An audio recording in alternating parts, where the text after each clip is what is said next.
السلام علیکم۔ آج آپ سنیں گے مصحف ناول کی ایپیسوڈ 2۔ ساری رات وہ وقفے وقفے سے آنسو بہاتی رہی تھی، ٹھیک سے سو بھی نہیں سکی تھی۔ صبح اٹھی تو سر بھاری بھاری سا ہو رہا تھا۔ بمشکل ہی ایک سوکھا ٹوس اور چائے کی پیالی حلق سے اتاری اور باہر نکل گئی۔ اسٹاپ پر معمول کی ٹھنڈی صبح اتری تھی۔ بینچ پر وہ سیاہ فام لڑکی ویسے ہی خاموشی سے سیدھ کی جانب دیکھ رہی تھی۔ گود میں سیاہ جلد والی کتاب رکھی تھی اور اس کے سیاہ ہاتھ کتاب کے کناروں پر مضبوطی سے جمے ہوئے تھے۔ آج وہ قدرے تھکی تھکی اور غمزدہ تھی، سو جا کر بینچ پر بیٹھ ہی گئی۔ 10 منٹ ہی کاٹے تو اتنا کیا احتراز برتنا۔ سیاہ فام لڑکی نے ذرا گردن موڑ کر اس کی جانب دیکھا۔ رات کو ٹھیک سے سوئی نہیں؟ بس ایسے ہی، وہ دوسری جانب دیکھنے لگی۔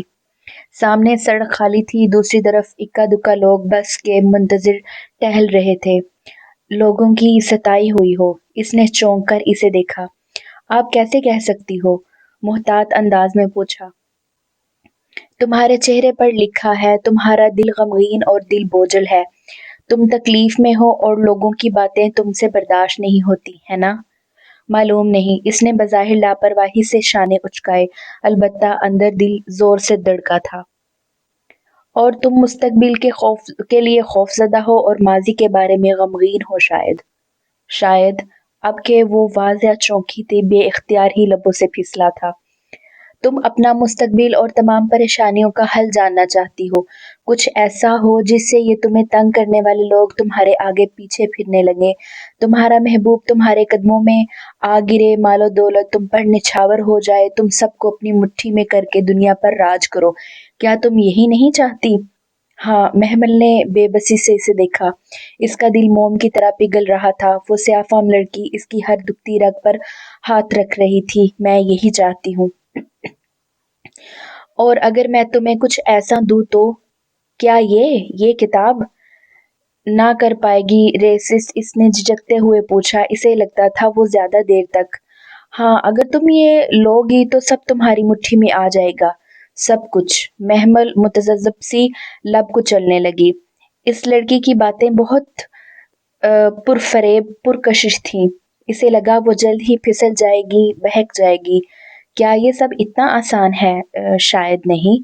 تمہیں اس کتاب کے عمل میں بہت مشکل لگے گی، مگر ایک دفعہ سیکھ جاؤ گی تو سب آسان ہو جائے گا، زندگی سہل ہو جائے گی، اور پھر جن کے لیے تم روتی ہو وہ تمہارے لیے روئیں گے، وہ تمہارے پیچھے آئیں گے۔ بس کے تیز ہارن اسے ماحول میں واپس لے آیا۔ وہ چونکی اور بیگ کا اسٹریپ کندھے پہ ڈالے اٹھ کھڑی ہوئی۔ 10 منٹ ختم ہو چکے تھے۔ میری بس۔ وہ تیز تیز قدم اٹھاتی بس کی جانب بڑھی، دل ابھی تک زور زور سے دھک دھک کر رہا تھا۔ محبوب قدموں میں، لوگ مٹھی میں، دولت نچھاور اور دنیا پر راج۔ کیا یہ سب ممکن تھا؟ وہ اس کے کہے گئے الفاظ پر سارا راستہ غور کرتی رہی، لیکن پھر بار بار خود کو جھڑک دیتی۔ یہ کالے علم، سفلی علم، جادو ٹونے وغیرہ برے کام ہیں، میں ان سب میں نہیں پڑنا چاہتی، اسے ایسا سوچنا بھی نہیں چاہیے۔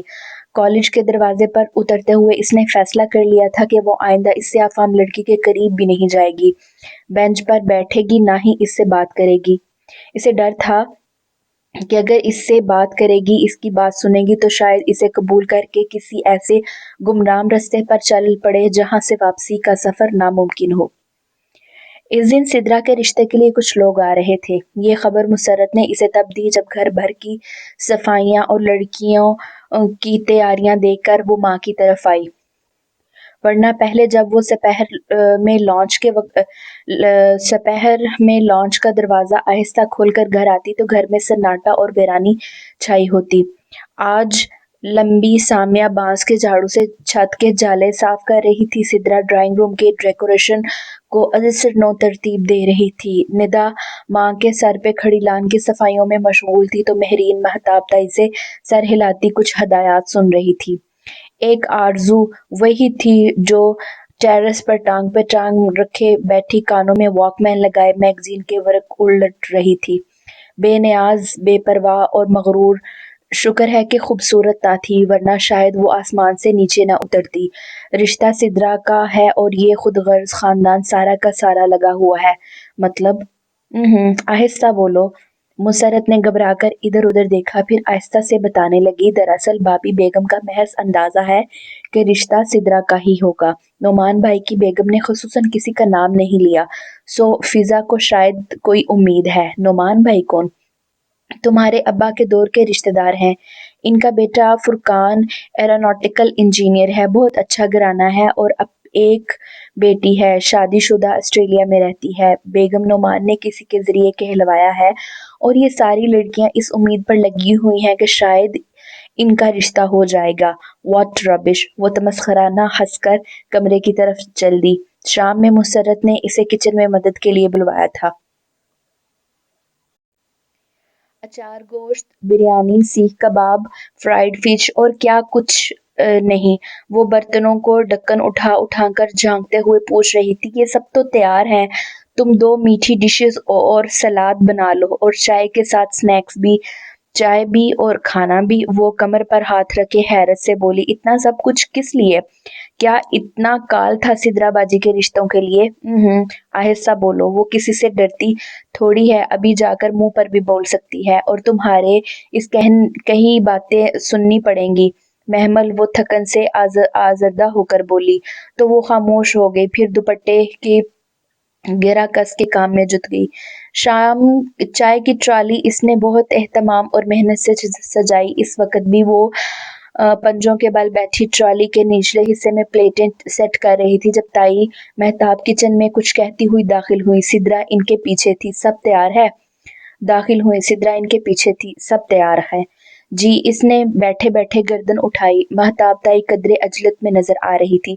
ٹھیک ہے سدرا، تم یہ لے جاؤ، اور مٹھائی کدھر ہے؟ میرا خیال ہے چائے کے بعد بات پکی کر دیتے ہیں، مٹھائی تب تک سیٹ کر لینا۔ وہ تو رشتہ مانگنے آئے ہیں، بات اتنی جلدی پکی کر دیں گی؟ وہ حیرانی سے ہاتھ جاڑ کر کھڑی ہوئی، اور تائی بھی کسی اور موڈ میں تھی، سو بتانے لگی، ہاں تو اب مزید کیا انتظار؟ لڑکا اتنا اچھا اور خوش شکل ہے، اور پھر ہمارے پاس کون سی کمی ہے؟ منگنی آرام سے 2 مہینے تک کریں گے، اور شادی 1.5 سال بعد ایسی دھوم دھام سے شادی کروں گی سدرا کی کہ زمانہ دیکھے گا۔ ان کے انداز میں تکبر کی بو آ رہی تھی۔ ایک لمحے کو محمل کے دل میں آیا کہ نفیس سی وہ خاتون جو ڈرائنگ روم میں بیٹھی ہیں سدرا کو ناپسند کر کے چلی جائے، اور تائی صدمے سے بیمار ہو جائے۔ آخر خود بھی غاصب لوگ کیسے پسند ہوتے ہیں؟ مگر شاید ادھر تو سب پلان ہی بن چکے تھے۔ سدرا نازک سی ہیل ٹک ٹک ٹک کرتی ٹرالی دھکیلتی ہوئی لے گئی، اور وہ خالی کچن میں خاموشی سے کرسی پر بیٹھ گئی۔ مسرت بھی مہمانوں کے پاس تھی۔ جانے کیسے تائی کو ان کے گھر کا فرد ہونے کا خیال آیا تھا، اور ان کو بھی وہیں بٹھا لیا۔